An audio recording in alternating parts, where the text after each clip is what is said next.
Hello guys, welcome to my YouTube channel Smart Bites. Today I'm going to read you chapter 3 of the book Sink or Swim. If I was going to go, I had to do it today.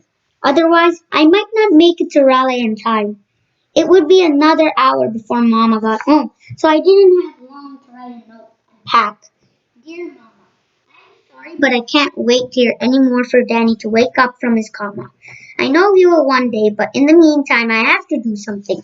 And since I can't take the boats out with him anymore to fish, and since nobody's doing any fishing anyway with those U-boats out there, I'm going over to Moorhead City to find a job to make some money to send back to you.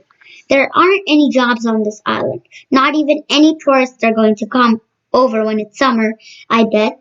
And I don't have it in me to go back to school right now. I feel so awful about what happened to Danny that I hate even being on the island anymore, to tell you the honest truth. I expect that will change once he wakes up and is okay, but for now, this is the best plan I can come up with. I'll send more money soon and write to let you know that I'm okay. Don't worry about me. Dad was my age when he went to work, and it's time for me to do my part to help out. I love you and Danny. Your son, Carlton. Of course, I wasn't really going to Moorhead City. That was just to make Mama think I was. I felt bad about lying to her, but I couldn't tell her the truth. Or she would just come right away and find me or contact the Navy and they would send me right back home. I had all of Danny's recruitment papers wrapped up safe in the bottom of a canvas sack with some of his clothes. I wouldn't need much. Danny had told me you just showed up at the recruiters with the clothes on your back, and they even take those away when you get to the Naval Training Center, Great Lakes, and give you your uniforms. And from then on, you belong to the Navy and do what they tell you and wear what they tell you, and even down to your underwear and shoes. I headed over to the sound side and got into the dinghy and navigated through choppy waters through the Pamlico Sound to a little fishing town called Oriental. My plan was to stash the boat there and hitchhike to Raleigh, even though I hadn't ever hitchhiked before. I figured it was just like what they said. You stood up by the road, stuck out your thumb, and when somebody stopped, you told them where you were going. It was nighttime when I got to Oriental, and it was bitter cold and had to be been for hours doing the crossing. I wanted to find some place to eat and a warm place to sleep, except I didn't have but a couple of dollars to my name. So I dragged the dinghy high up on shore, flipped it over, crawled under, and spent the night shivering, wearing Danny's heaviest coat with the tarp pulled over me. I barely slept. Mostly I just laid there and cried, and got so mad at myself for crying that made myself stop, until I got so scared that the tears started back up.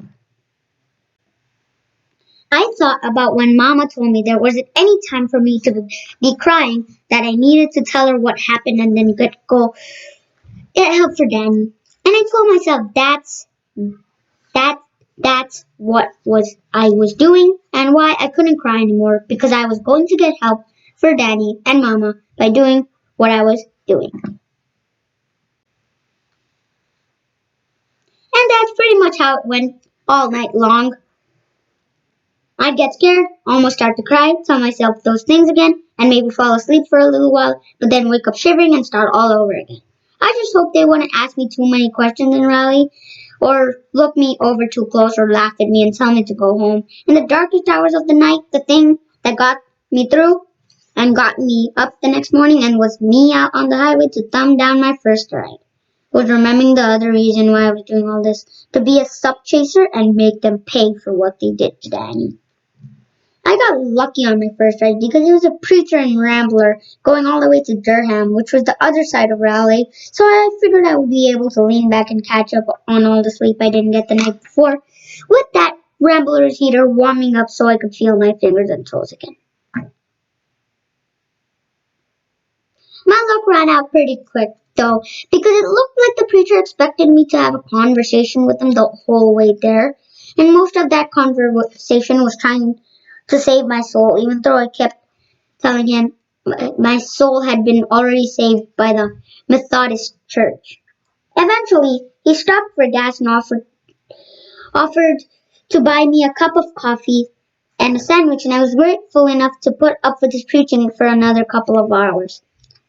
That's mighty nice of you, I said about the sandwich and coffee, and he must have liked that. Since I said it because he bought me a giant pickle from a pickle barrel they had in the store there at the gas pumps. He warned me not to dip any on the front seat of his Rambler because he liked to keep his car neat and the way the good Lord intended. I didn't know anything about that, but did promise to be careful with the pickle. We finally made it to Raleigh. Well, thank you, sir, as I said as he slowed the car down. It was only when he pulled over and turned to me that it occurred to him how young I might have been. Son, are you in a runaway? Or are you in any kind of trouble? No, sir. I'm joining the Navy. I'm going to fight the Navy. The Germans. He looked at me with a funny expression. Why? You're just a boy. How are you joining the Navy? I sat up as tall as I could. I'm 17, I said, trying to keep my voice from cracking. Something I'd been doing a lot of lately. The preacher shook his head sadly. I'll be praying for you. Thank you. If you could also pray for my brother, I'd appreciate it. I said, I figured he was a preacher and must have known how to say a lot better prayer than somebody like me. Younger or older? The preacher asked. I thought about it and then decided it was pretty big Danny, so I should probably be pretended Danny was me. He's my kid brother, I said. His name's Carlton. We were out fishing and one of the German subs ran into us and he got hurt pretty bad. He's in a coma. The preacher shook his head again. Sorry to hear that. I'll pray the Lord looks after him and looks after you, too. We're going to need his help, I reckon. There's an awful big storm coming. I thought about the U-boat and the attack on the first two ships. The awful big storm wasn't just coming. It was already here.